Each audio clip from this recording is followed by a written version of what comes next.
Começa agora o programa É Tempo de Restauração. Olha só, você vai conhecer um lugar agora que te dá um tratamento diferenciado. Sapataria do Futuro. E estou aqui ao lado da Graziele, que vai falar um pouquinho dos produtos e dos serviços que esta loja te oferece. Bom, Wesley, o que nós prezamos aqui na Sapataria do Futuro é o atendimento personalizado e prestação de serviços de qualidade. Prestamos serviços de sapataria, alfaiataria e lavanderia. Tudo isso em um ambiente agradável, confortável, ou seja, tudo feito com muito carinho, Wesley. Estamos no centro de São Bernardo do Campo, endereço? Avenida Francisco Prestes Maia, 217. Telefone? 2374-4028. Venha nos conhecer. Sapataria do Futuro, este é o lugar. Vem!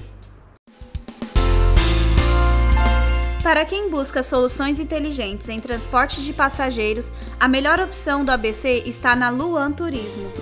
Possuímos ônibus, micro-ônibus e vans disponíveis para transporte executivo de funcionários e diretores de empresas, viagens nacionais, city tours, translados em aeroportos e hotéis, além de serviços de transporte de alunos para pontos turísticos e culturais do Grande ABC e capital.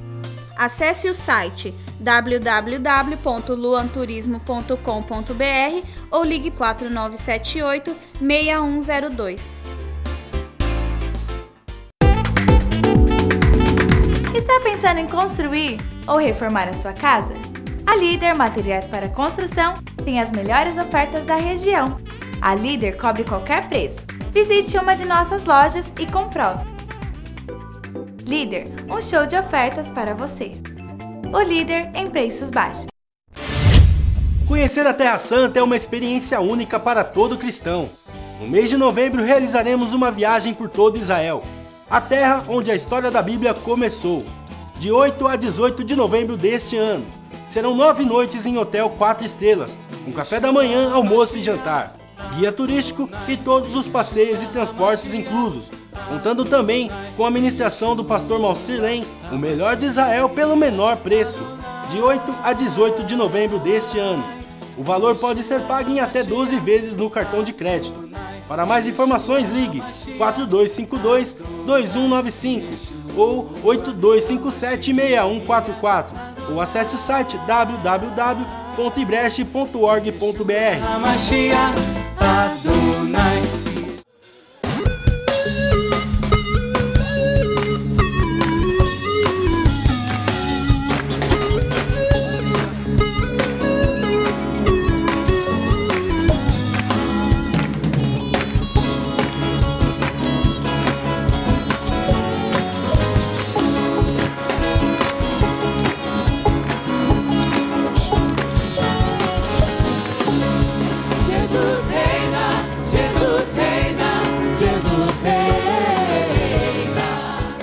Deus vai falar contigo também. Abra sua Bíblia em Gênesis 16. Você que está ouvindo essa mensagem através da internet, assistindo através do DVD, através do programa da televisão, que o Senhor Jesus fale com você poderosamente, abençoe a sua vida, a sua família, e que nessa noite você tome uma decisão, porque esta noite é uma noite de tomada de decisão. Amém? Versículo 9. Então lhe disse o anjo do Senhor: torna-te para a tua senhora e humilha-te debaixo de suas mãos. E disse-lhe o anjo do Senhor: torna-te para a tua senhora e humilha-te debaixo de suas mãos. Eu comecei a meditar nesta palavra, Gênesis 16, no começo da semana, mas eu estava meditando para o meu alimento pessoal, espiritual. E Deus começou a falar comigo e eu comecei a anotar, mas eu não tinha intenção de pregar. Eu ia pregar uma outra palavra. Eu até comentei no carro que nós estávamos indo para uma reunião de pastores com o pastor Givaldo Pastoreiro, falei, mas eu não vou pregar. Eu comentando como Deus estava falando comigo no começo da semana.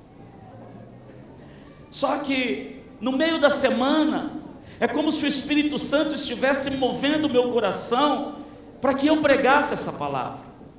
E veio a convicção muito forte: prega a minha palavra, esta minha palavra para a minha igreja, porque eu quero. Eu senti isso no meu coração, e eu vou pregar, e o tema desta mensagem é: para que nossos sonhos sejam realizados. Nada acontece se não houver antes um sonho. Muitos estão com os sonhos dentro de porões. Muitos estão com sonhos envelhecidos e esquecidos. Muitos até já desacreditaram na realização de seus sonhos. Na história dos Estados Unidos, houve um homem que marcou a sua geração, e eu gosto muito de ler sobre esse homem. Esse homem que marcou a sua geração na década de 60 foi Martin Luther King. Ele era um homem negro, pastor batista, e ele se tornou o líder de um movimento antirracial contra os negros.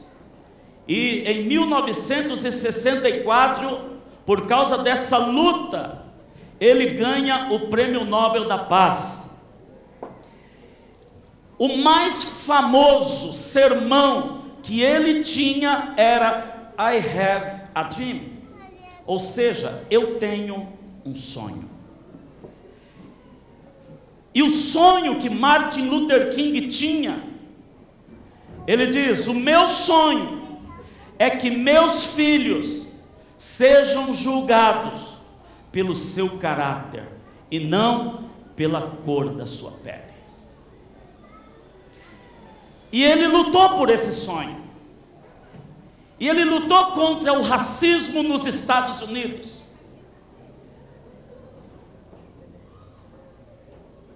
Assim como Martin Luther King teve um ideal, um sonho em ver a América livre de preconceito e desse ódio racial contra os negros, assim também nós precisamos ter sonhos. E o sonho de um homem de Deus, de uma mulher de Deus, precisa ser o sonho de Deus. Nós precisamos sonhar os sonhos de Deus. Os sonhos de Deus é de ver uma cidade reconquistada para Jesus, uma nação reconquistada para Jesus, os confins da terra alcançados com o Evangelho para Jesus Cristo de Nazaré. Este é o sonho de Deus, e este deve ser o meu sonho e o seu sonho também, e o teu sonho. Mas para que esses sonhos se tornem realidades em nossas vidas, precisamos estar inseridos no contexto da palavra. Se nós não estivermos dispostos a aplicarmos princípios da palavra de Deus em nossas vidas, estes sonhos que nós temos não serão realizados. Porque não podemos ter sonhos realizados quando passamos por cima de princípios da palavra de Deus. Princípio é um conceito que não pode ser mudado na palavra de Deus. Sara O nome dela ainda não tinha sido mudado nesse texto. O nome dela é Sarai. Abraão é Abrão. E Sara, ela era esposa de Abraão, e ela tinha uma serva chamada Agar. A promessa de um filho é para Sara. Aqui ela está com mais de 70 anos de idade. E a promessa do herdeiro é para Sara, mas Agar, uma escrava egípcia, uma mulher que era serva de Sara, uma mulher que vivia para servir a sua senhora Sara, uma mulher que não tinha direitos, só deveres, uma mulher que não era lembrada, uma mulher que não estava no hall dos mais importantes. Essa mulher que vivia escondida dentro de casa, ajudando a sua senhora e disponível para a sua senhora a qualquer hora do dia ou a qualquer hora da noite. Esta egípcia, esta escrava, tinha um sonho. E o sonho desta escrava era ter um filho. O sonho dela era ter um filho. Mas humanamente falando, era impossível ela ter esse sonho. Como escrava, ela não tinha direito a esse sonho. Porque as características de um escravo, de um servo, é obediência e humildade total. Um escravo não podia sair de sua casa, um escravo não podia desobedecer, um escravo não podia dar opiniões, o escravo, ele só podia obedecer, ele só vivia para servir. Mas Agar tinha um sonho, e um dia, ela entra numa jogada de Sara. Sara tinha promessa do herdeiro, mas ela ficou impaciente. Ela não queria mais esperar. E então Sara pega aquela mulher, Agar, que é a sua serva, que talvez fosse apenas uma mulher usada e descartada. Ela fala para Abraão: toma minha serva e tem um filho com ela. Porque Deus prometeu um filho, ou seja, na visão de Sara, Agar vai ter um filho e esse filho vai ser meu. Agar vai ser uma barriga de aluguel. Agar vai ser o objeto que eu vou usar e descartar. A minha serva não tem direito. E Agar então, ela fica grávida, ela concebe. Aquilo que nós já conquistamos, como Agar conquistou, pode nos trazer arrogância e orgulho e nos esquecermos de que somos servos.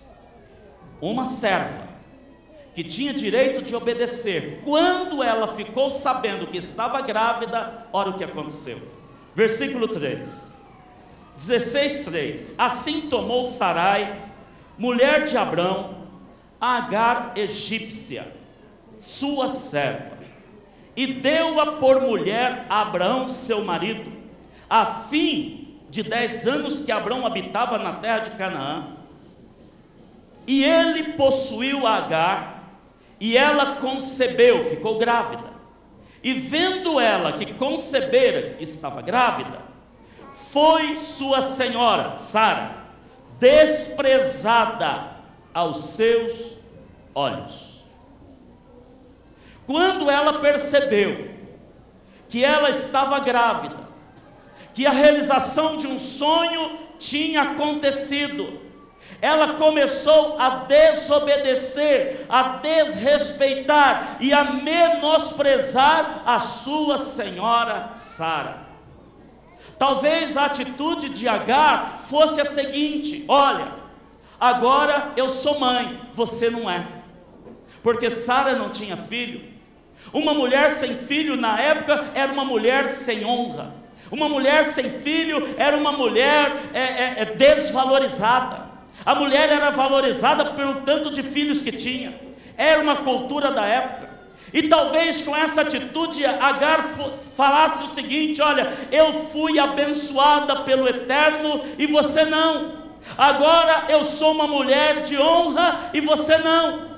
E ela começou a desprezar a sua senhora. Ela quebra um princípio de autoridade. Ela quebra um princípio que Deus havia colocado sobre a vida dela. Ela recebeu a bênção e deixou que o espírito de arrogância, deixou que o espírito de orgulho entrasse no coração dela, e ela então começa a se rebelar. Assim também pode acontecer conosco nos dias de hoje. O Senhor nos dá um ministério, o Senhor nos dá uma célula para a gente liderar, o Senhor nos dá um cargo na igreja, só que isso sobe ao nosso coração, e nós já não respeitamos como antes. Nós não submetemos a nossa vida como antes. Não aprendemos a obedecer, porque estamos vivendo numa sociedade, numa geração de rebeldes que o mundo está trazendo.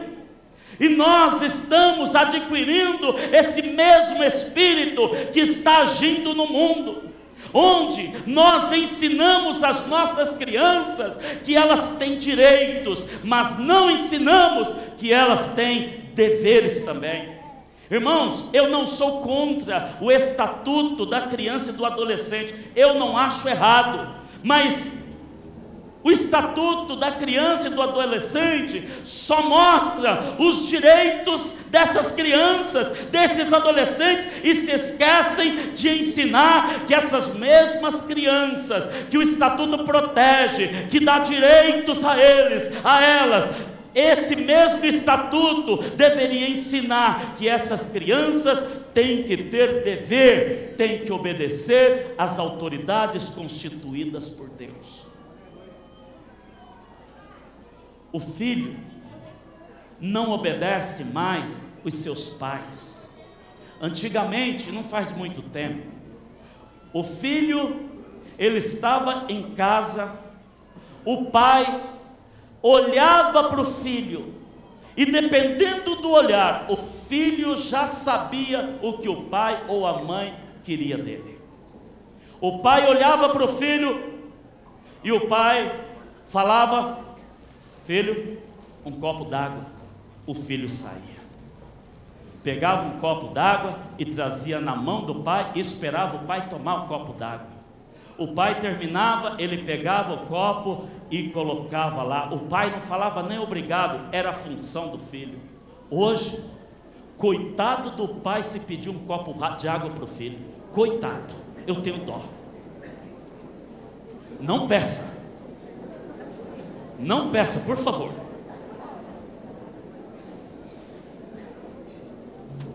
É o espírito de rebeldia da geração que estamos vivendo.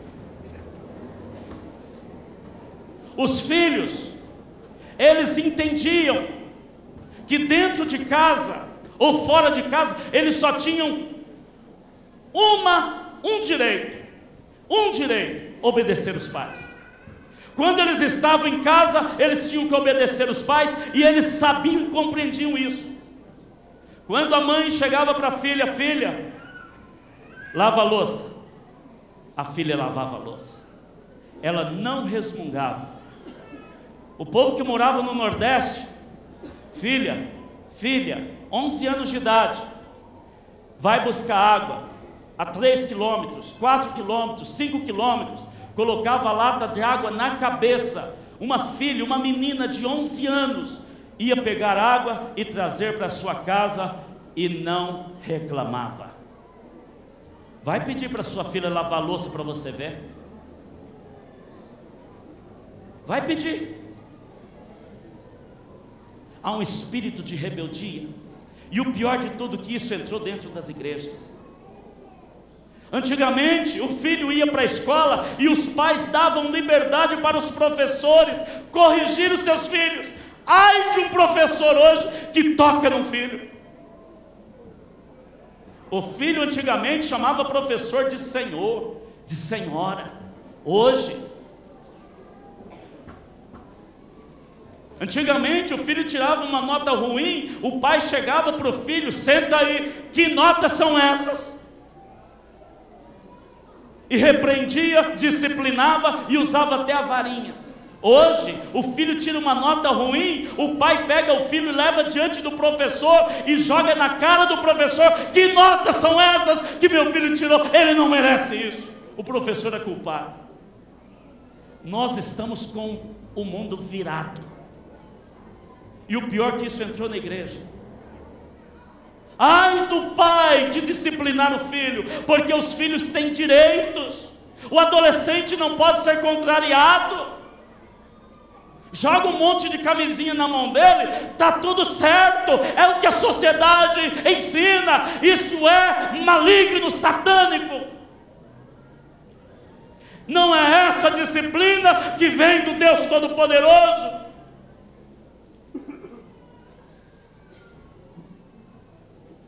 Estamos criando os rebeldes. Estamos criando verdadeiros rebeldes, verdadeiros monstros. Pessoas que não submetem suas vidas e não submetem nem a Deus. Quantos jovens estão sendo ceifados, levados prematuramente por falta de obediência, por causa da rebeldia. Eles estão sendo ceifados, levados desse mundo, morrendo como animais na rua. E nós dando direitos e direitos e direitos, e ninguém dizendo: ei, você tem que obedecer. Você precisa obedecer. Estamos criando os verdadeiros rebeldes na sociedade.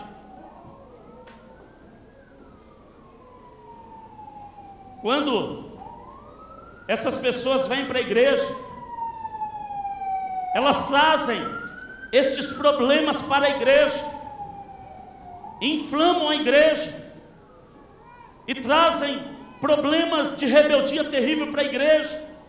E a Bíblia compara a rebeldia como pecado de feitiçaria.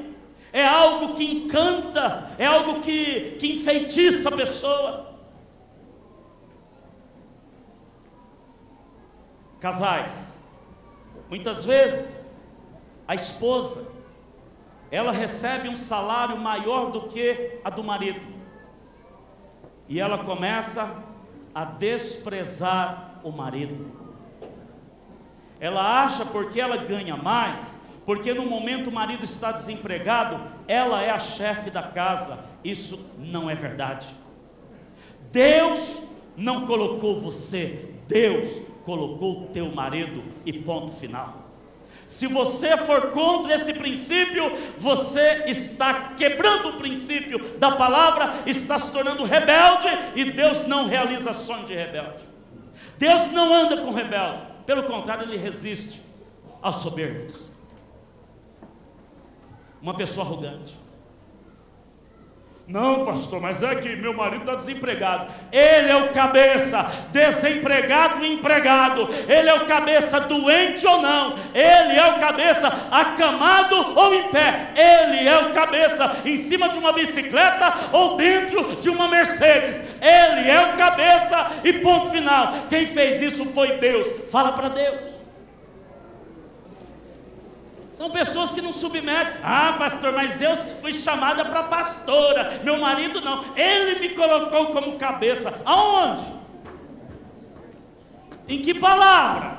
Esse é um outro evangelho, minha irmã. Esse é o evangelho da maldição. Deus não quebra a palavra dele. Deus é fiel à palavra dele. Deus não é fiel a mim e a você, não. Ele é fiel à palavra dele. O que Deus falou, Deus cumpre. Deus não é homem para que minta, Ele não é filho do homem para que se arrependa. O que Deus falou, está falado, é princípio, é autoridade, e ninguém pode quebrar isso, porque se quebrar, vai ser quebrado por ela. Filhos mandando nos pais: mãe, não arrumou a casa ainda?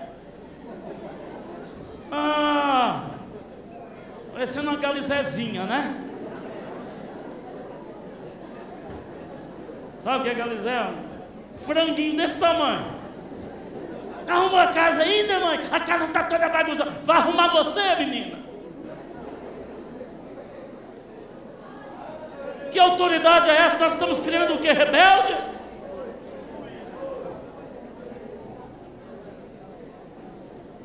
Tem família que tem uma vida próspera, financeira, e começa a desprezar os outros que não têm. Sabe? Começa a olhar os outros de cima para baixo. Isso é pecado.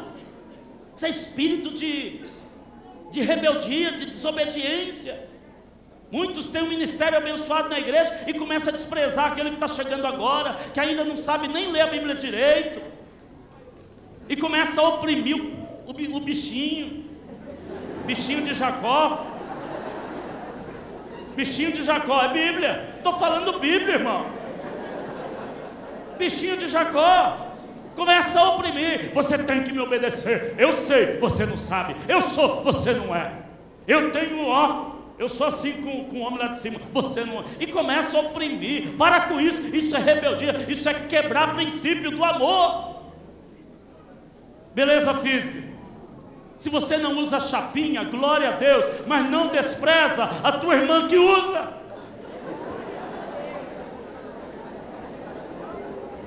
Se ela precisa usar, deixa ela usar. Por que vai desprezar? É o mesmo espírito de Agar. Começa a desprezar a sua senhora. Eu não preciso de chapinha.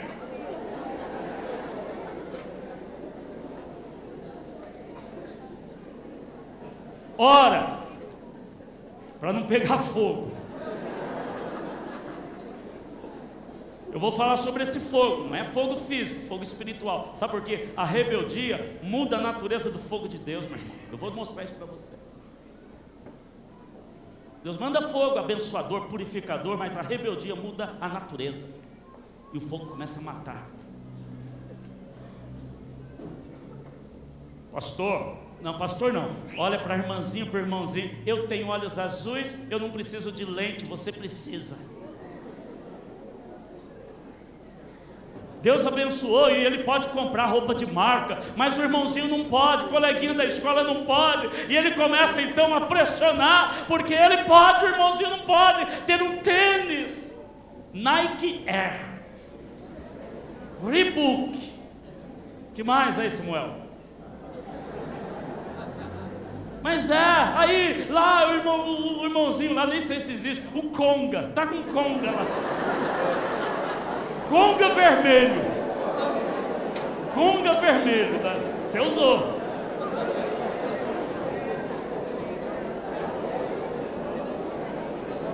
Conga azul você usou. Eu usei muito.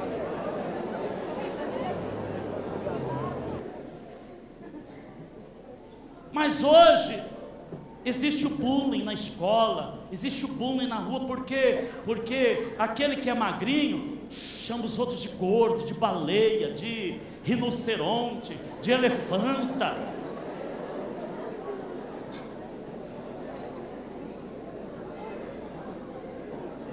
É o mesmo espírito que estava em Agar, meu irmão. Agar recebe a bênção, fica grávida e começa a desprezar a sua senhora Sara. Despreza aquela que era sua amiga. É o mesmo espírito de rebelião. Entendeu? Deus não reconhece o obediente por aquilo que ele fala, mas por aquilo que ele faz. Deus não reconhece o obediente por aquilo que ele fala. Pastor, eu sou obediente. Deus, eu sou obediente. É pelas atitudes. As suas atitudes são de obediência? Não adianta falar para o seu líder que você é obediente. Demonstre sua obediência pelas suas atitudes. Quando isso acontece, quando a rebelião entra, quando essa arrogância entra, quando esse orgulho entra, o caminho que esse homem, essa mulher traça é o caminho de deserto. A tendência é ficar sozinho, é morrer sozinho. O arrogante fica sozinho. O arrogante não tem amigos, poucos, se não houver arrependimento. Segunda coisa, o orgulho e a arrogância nos levam a fugir da realidade. Olha o versículo 5. Capítulo 16, 5. Então disse Sarai a Abrão: meu agravo seja sobre ti, minha serva, pus em teu regaço, vendo ela agora que concebeu, sou menosprezado aos seus olhos. O Senhor julgue entre mim e ti. E disse Abrão a Sara: eis que tua serva está onde? Na tua mão. Faze-lhe o que bom é aos teus olhos. E afligiu-a Sara. E o que Agar fez? Ela fugiu da sua face. O rebelde vive fugindo da realidade. Isso é forte. Sara deu uma prensa nela. Sara chamou ela para uma conversa. Sara repreendeu, corrigiu. Sara foi durona. Agar fugiu. Os rebeldes são aqueles que não suportam a repreensão. Os rebeldes são aqueles que não suportam a disciplina. Vê aí se você é. Os rebeldes não suportam a correção, não suportam uma ordem. Daí eles fogem. Fugir é sair sem a bênção. Fugir é sair sem a cobertura espiritual. Fugir é sair antes do tempo. Deus não mandou você ir. Deus não mandou você largar. Fugir é sair debaixo de rebeldia. Fugir é sair sozinho, é viver sem amigos. Fugir é abrir mão daquilo que Deus te deu. Isso é fuga. E o caminho é deserto. Muitas vezes nos tornamos fugitivos para não obedecermos, para não nos submetermos. Aí a gente foge. Olha o versículo 7 e 8. O anjo do Senhor a achou junto a uma fonte de água. Aonde, irmãos? Mulher estava na casa, agora está no deserto, sofrimento, sem provisão, junto à fonte do caminho de Sur. E o anjo disse, olha o que ele fala: Agar, serva de Sarai, de onde vens? Para onde vais? E ela disse: venho fugida da face de Sarai, minha senhora. Aí eu grifei, quando o anjo fala, Agar, pode ser o teu nome agora. Serva de, não do Deus Altíssimo, não do Deus Todo-Poderoso, não do Deus Criador, mas serva de Sarai. Sabe por quê? Porque Deus não aceita como servo aquele que não submete às autoridades aqui na terra. E lá no versículo 6, quando Abraão, isso é a revelação da palavra, quando Sara vai reclamar para Abraão que Agar estava em rebeldia, Abraão fala para ela, ó, eu estou colocando Agar debaixo da tua mão. Abraão libera autoridade para a esposa, e o anjo vai direto e fala, você, Agar, é serva de Sarai. Olha, serva de Sarai, não se esqueça, você está aqui no deserto, mas você tem dono. Você está no deserto por causa da rebeldia, mas alguém está sobre você. Deus não trabalha com servos que não submetem aqui na terra as suas vidas. Muitas vezes nós fugimos da realidade. De onde vem? Para onde você vai? Eu estou fugindo. Eu sou uma fugitiva. A minha serva, a minha senhora me deu uma prensa, a minha senhora me chamou a atenção, a minha senhora me deu uma bronca porque eu estava agindo errado, mas eu não quis levar bronca e eu fui embora porque eu tenho a bênção, ela não. Eu estou carregando o sonho, ela não. Eu posso fugir, ela não. Agora eu sou dona de mim mesmo, ela não manda mais em mim. Ei, esse espírito de rebeldia tem que sair. Tenho meus direitos. O servo só tem direito de servir e de obedecer. Até quando nós vamos continuar fugindo da realidade? Adão pecou por desobedecer a ordem de Deus, e a palavra de Deus fala que ele se escondeu, fugiu da presença de Deus entre as árvores do jardim. Perdão. Saul, ele se escondeu entre as bagagens por causa do medo de assumir o trono. Elias se escondeu por medo da rainha Jezabel.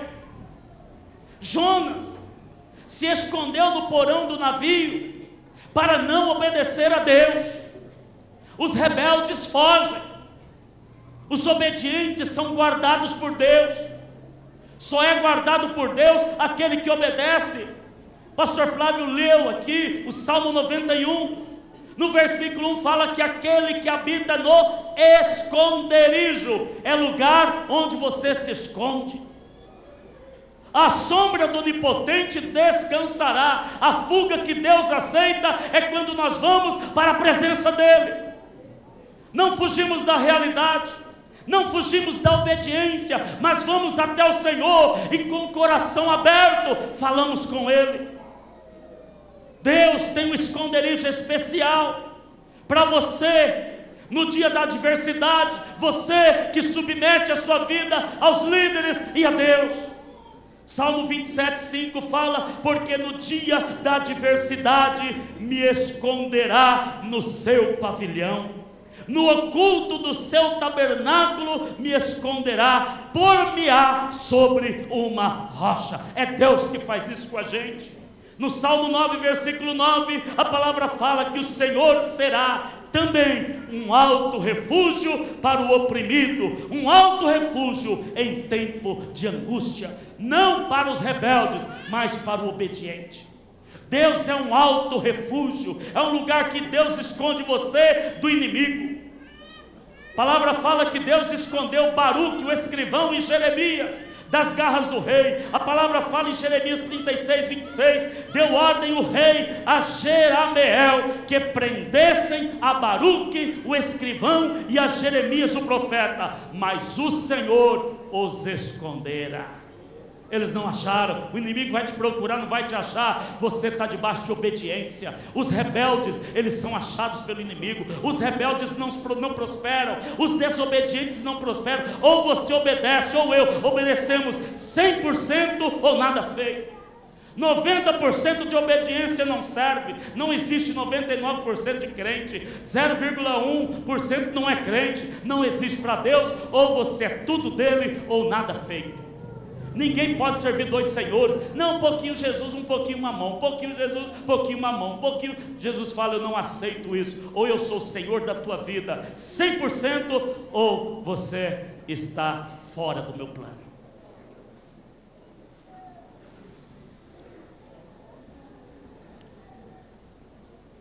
Jesus anda com pecadores, como eu e você, mas ele não dá um passo com rebelde. Pecador arrependido, pecador que se humilha, entendeu? Deus guarda os obedientes. A palavra fala no Salmo 17:8: guarda-me como a menina do olho, dos olhos, esconde-me debaixo da sombra das suas asas. É Deus que guarda o obediente. O diabo quer que tomemos decisões na hora em que estamos feridos. Muitas vezes, uma repreensão, uma palavra, vai nos ferir. Agar ficou ferida, porque Sara agiu com dureza. E na hora da ferida, ela tomou uma decisão de ir embora, ela fugiu. Nunca tome decisão na hora que você está ferido. O divórcio acontece na hora em que o casal está ferido. O crente toma decisão e sai da igreja na hora em que ele está ferido. O líder desiste do seu ministério na hora que ele está ferido. Tem um cântico que eu gosto. É um cântico a lá sertanejo, evangélico, graças a Deus. E fala de um soldado ferido. Lembra, Jorge? Aquele CD que tu me deste. Ganhei um CD do Jorge. E fala desse soldado ferido. Que letra linda, né? E esse soldado, ele foi ferido numa batalha, numa guerra. E ele chama seu companheiro, porque ele está desanimado, ele está perdendo sangue, ele está ferido, e ele então desiste de viver. Chama seu companheiro e fala: venha me matar, acaba com a minha vida, porque eu não quero mais. Eu estou ferido e eu não vou poder produzir o que vocês merecem, o que o exército merece. Vocês estão sãos, eu não, então me matam. Aí aquele amigo mandou uma carta para o comandante, falou para o comandante mandou uma carta para o rei, explicando o que estava acontecendo, que o soldado ferido estava desistindo da batalha e da vida. E o rei manda uma carta dizendo, o rei manda te dizer, e fala para o soldado ferido: a guerra está se acabando. Eu sei que você não tem mais as forças que você tinha, mas eu sei que você está derramando sangue, mas vence mais esta batalha, porque o rei conta contigo. Vence mais esta batalha, porque o rei conta contigo. Não é hora de parar, não é hora de abandonar a batalha, não é hora de sair fora da situação. O rei manda te dizer que ele conta contigo. Vence ainda esta batalha. Não é hora de você parar. Está chegando a hora, está chegando o momento. O rei Jesus manda te dizer: ele conta contigo, ó soldado ferido. Eu não sou muito de ter sonhos. Eu nem ia contar, mas vem na mente agora e eu creio que é para eu contar. Mas essa noite eu sonhei. E nesse sonho, eu não gosto de contar sonho como revelação de Deus, visão de Deus. A Bíblia fala que o profeta tem que contar o sonho como sonho. Mas esse sonho me deixou meio encabulado. Eu sonhei que tinha vários pastores sentados numa tábua, em cima da selva, da mata amazônica, a selva amazônica. E uma pastora pegava algo na mão e jogava, e caía um orvalho. E algo dizia: esse orvalho vai ser como areia caindo, de tão densa que vai estar sobre a nação. E aí ela fala: o dia está se aproximando. Aí um outro pastor fala para mim: escreve estas palavras. Aí eu acordo, aí vem: escreve, escreve, escreve, marque o dia. Falei: eu não vou escrever não, Senhor, não vou escrever não. Se esse sonho é do Senhor, essa noite eu quero que o Senhor vá lá no meu quarto de novo e o Senhor me fale novamente. Não é falta de fé, mas eu quero, porque Deus quer falar comigo algo muito mais sério. E eu quero que Deus fale.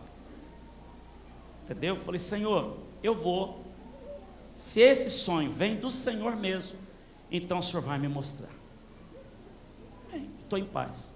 Já orei a tarde inteira, fiquei na presença, chorei igual criança, me derramei, me ajoelhei, fiquei um tempão diante do Pai, adorando, glorificando, e não estou nem um pouquinho preocupado, estou em paz no meu coração. Mas o que me chama a atenção, o dia está se aproximando, não temos mais tempo. A vinda de Jesus pode ser agora, nesse momento. Você está preparado? Quem está dominando a sua vida? É o espírito de obediência total ou tem rebeldia dentro?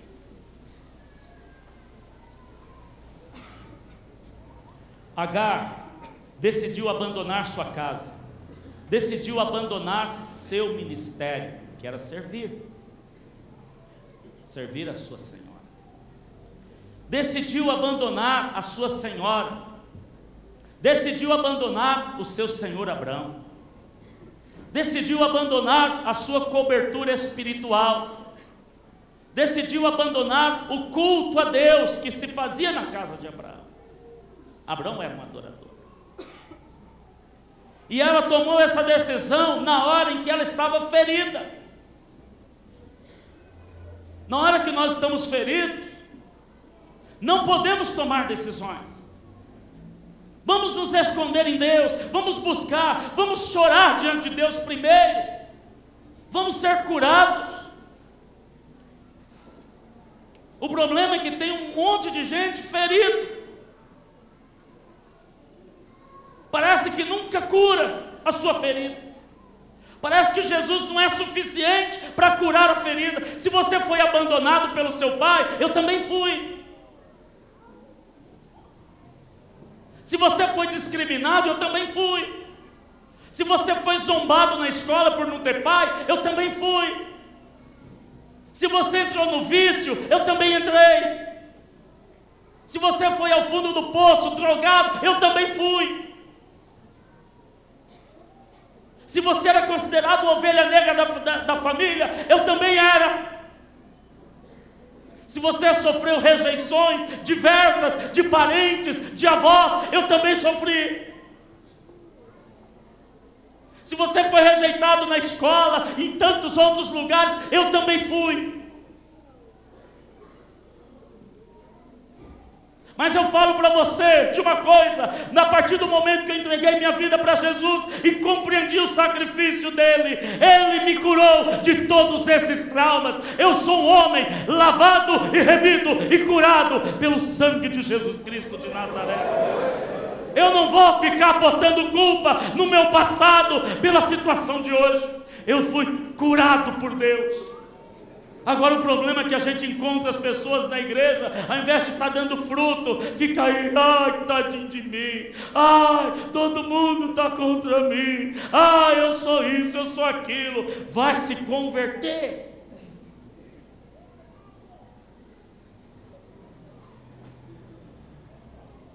Vai falar com Deus, 5 minutos na presença de Deus. É uma cura tremenda.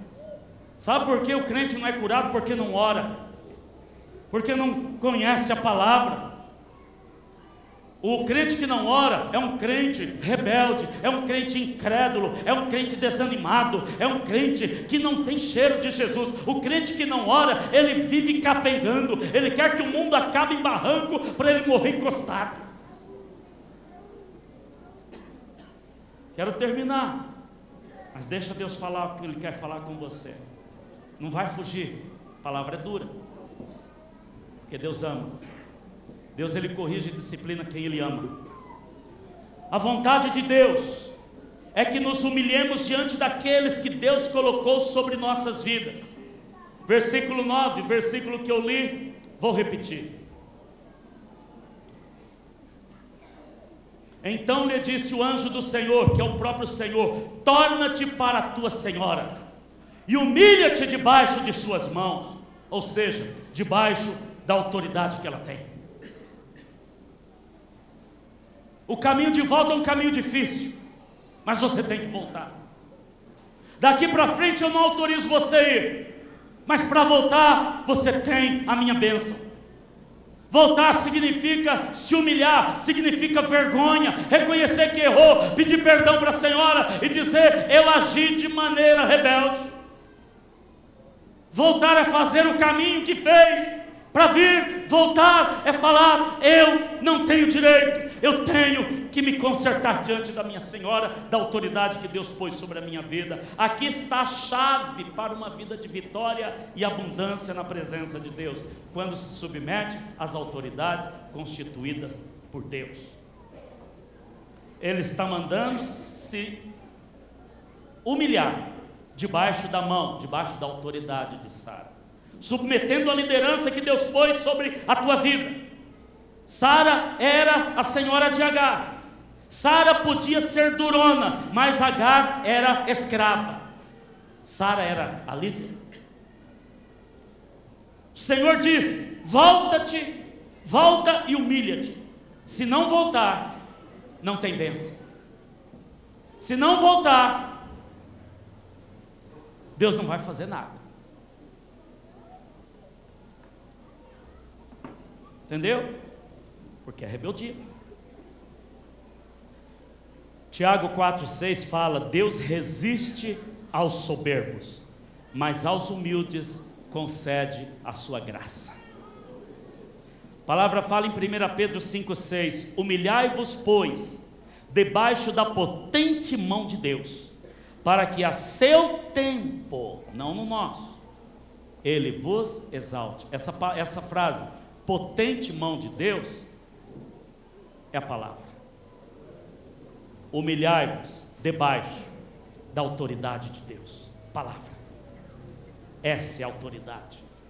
Eu me submeto a Deus, então faça o que a palavra manda. Entendeu? Deus quer ver atitude. Você pode dizer que se humilha diante de Deus e não diante de homens. Deus não aceita. Samuel ungiu Davi para ser rei sobre Israel. Davi foi escolhido por Deus, homem segundo o coração de Deus. Deus mandou Samuel ir lá e ungir Davi. Quando Saul morreu, Davi, ele ficou 7 anos em Hebrom. 7 anos em Hebrom. Quando Saul perdeu o rei, ele ficou 7 anos em Hebrom. Ele não foi para Jerusalém, onde estava o palácio, porque lá em Hebrom ele tinha que ser ungido pelo povo de Judá.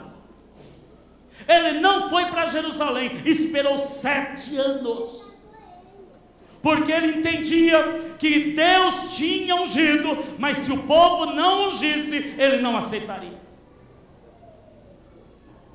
Ele tinha que receber a unção do povo de Deus. Eu estava pesquisando sobre o brasão na internet de São Paulo, do município de São Paulo. O brasão, não a bandeira, o brasão. E o brasão, no brasão você lê o seguinte, no brasão do município de São Paulo: non ducor, duco. Non ducor, duco, que quer dizer: não sou conduzido, mas conduzo. Eu entendo, pela palavra, que só pode conduzir quem é conduzido, só pode liderar quem é liderado. Quem não serve para ser liderado, quem não se submete à liderança, jamais Deus vai colocá-lo como líder do povo dele. Nadab e Abiú, estou já finalizando, eles trabalharam separados de Arão, que era o sumo sacerdote, seu pai. Eles tinham por direito, eles eram sacerdotes, mas eles trabalharam independentes do pai Arão, independentes de Deus. O trabalho de Deus tem que ser coordenado sob autoridade. Deus queria que Nadab e Abiú servissem a ele sob, debaixo da autoridade de Arão, seu pai. E o que aconteceu? Todo aquele que tenta servir sem primeiro entrar em submissão à autoridade que Deus coloca, está oferecendo fogo estranho para Deus. Deus tem o cuidado de fornecer o fogo abençoador e purificador, mas aquele que fala, se ele pode, eu posso. Aquele que fala, se ele tem autoridade, eu tenho também. Se ele é filho de Deus, eu sou também. A rebeldia muda o caráter do fogo. Eles ofereceram fogo, o fogo para Deus, e o fogo veio do céu, e a rebeldia mudou o caráter, a natureza do fogo, e eles foram mortos na mesma hora. Aquilo que não era ordenado por Deus e nem por Arão, era fogo estranho. Se você faz ministério fora de autoridade, você está oferecendo fogo estranho para Deus. Depois que voltarmos e nos humilharmos, Deus multiplicará a nossa descendência, ou seja, Deus nos honrará. Olha o versículo 10, disse mais o anjo do Senhor: multiplicarei sobremaneira a tua descendência, que não será contada por numerosa que será. Agar era para ser apenas uma barriga de aluguel, nada mais, mas Deus tinha outros planos para Agar, amém? Agar era para ser apenas um objeto descartável, mas Deus lhe cobriu de honra. Por quê? Porque ela voltou e se humilhou diante da sua senhora. Se você voltar e se humilhar debaixo da mão do seu líder, Deus vai com você até o fim. Depois da humilhação, Deus sempre ouve nas horas das aflições. Olha o versículo 11 do capítulo 16. Disse-lhe também o anjo do Senhor: eis que concebeste e dará à luz um filho, e chamarás o seu nome Ismael, porquanto o Senhor ouviu a tua aflição. Deus te ouviu quando você estava aflita, porque você se humilhou. A obediência e a humildade traz intimidade com o Senhor. Olha o versículo 13. E ela então chamou o nome do Senhor, que com ela falava: tu és o Deus que me vê. Porque disse: não olhei eu também para aquele que me vê? Agar não tinha intimidade com o Senhor como agora está tendo. Ela chama o nome do Senhor com que falava com ela, dizendo: eu estou diante de um Deus que agora me vê. Em outras palavras, o Deus que notou que eu existo. Em outras palavras, não sou mais uma desconhecida, fui notada por Deus. Deus que me vê, o Deus que está perto de mim, o Deus que se compadece de mim, o Deus que agora é meu amigo, o Deus que cuida de mim, o Deus que me pega no colo, o Deus que é amigo do meu Senhor, agora é o Deus que está olhando para mim também. Eu agora não sou mais uma qualquer, Deus está de olho em mim, eu sou importante para Deus. Ela começa a ter intimidade. Sabe por quê? Porque ela volta e se arrepende. Ela fala: tá certo, eu vou voltar. Deus não anda com rebeldes, com os desobedientes, com os arrogantes. A aliança do Senhor é para aqueles que se humilham e que submetem suas vidas àquilo que a palavra diz.